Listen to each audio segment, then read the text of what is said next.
Assalamualaikum warahmatullahi wabarakatuh. Anak-anak, untuk pertemuan keempat ini kita akan belajar mengenai memahami posisi garis terhadap sumbu X dan sumbu Y. Perhatikan gambar, ada garis L1, L2, L3, dan L4. Garis L1, L2, L3, dan L4 ini arahnya adalah posisinya mendatar sama seperti sumbu X-nya ini. Maka garis L1, L2, L3, dan L4 dinamakan garis sejajar sumbu X. Sedangkan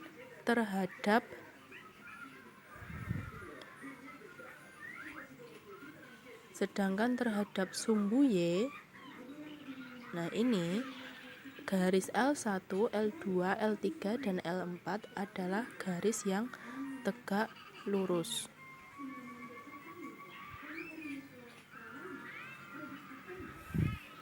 Yang selanjutnya, garis M1, M2, M3, dan M4 ini posisinya sama seperti sumbu Y yang tegak atau vertikal. Maka garis M1, M2, M3, dan M4 ini garis yang sejajar sumbu Y. Kenapa? Karena arahnya sama seperti sumbu Y, yaitu vertikal. Sedangkan terhadap sumbu X ini mendatar seperti ini, maka dia dinamakan tegak lurus. Jadi garis M1, M2, dan M3 adalah garis yang tegak lurus terhadap sumbu X. Ada garis N1 dan N2. Di sini garisnya untuk N1 ini tidak sama dengan sumbu X dan tidak sama dengan sumbu Y. N2 juga sama, arahnya tidak sama dengan sumbu X dan tidak sama dengan sumbu Y. Maka garis N1 dan N2 adalah garis yang memotong sumbu X dan sumbu Y. Di sini ada titik perpotongannya, yaitu di sini. Nah, ini ada di 0,2. Yang selanjutnya, garis yang melalui titik A yang bernilai 3,5 dibuat garis yang tidak sejajar sumbu X dan tidak disejajar sumbu Y. Maka akan terbentuk garis seperti pada gambar ini. Ada gambar garis A yang melalui titik B ini, kita tarik garis, maka dia tidak sejajar sumbu X dan tidak sejajar sumbu Y karena dia bentuknya arahnya tidak sama dengan sumbu X dan sumbu Y.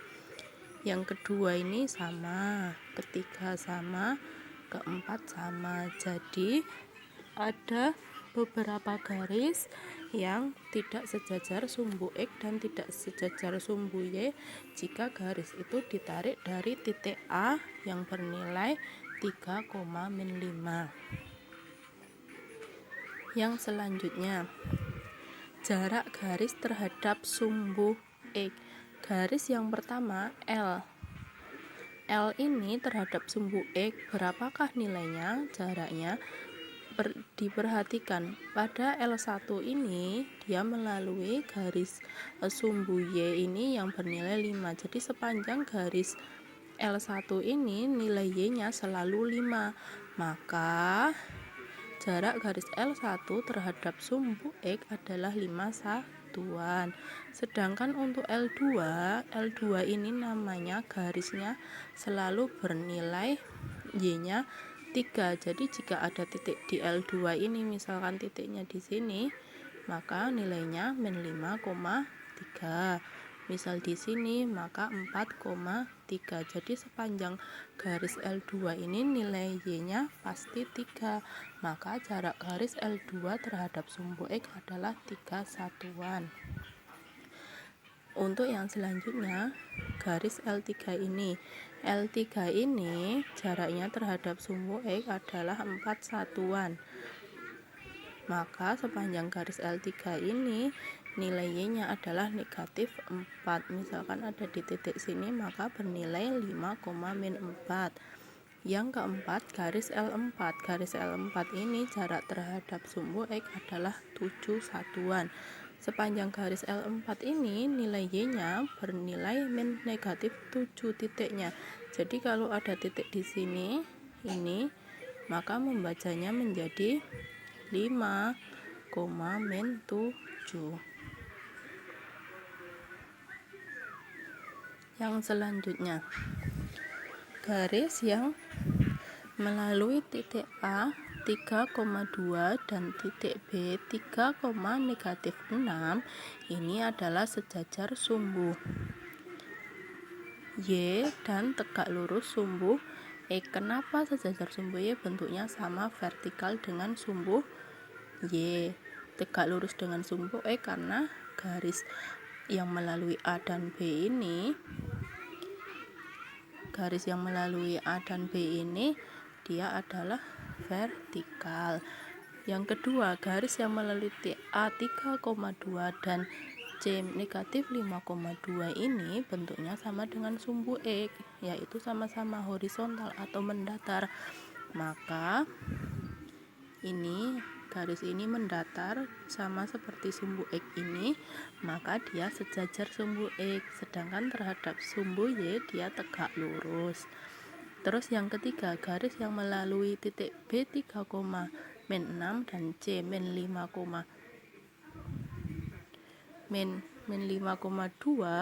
maka atau 3 ini dinamakan garis tidak sejajar dan tidak tegak lurus sumbu X dan sumbu Y.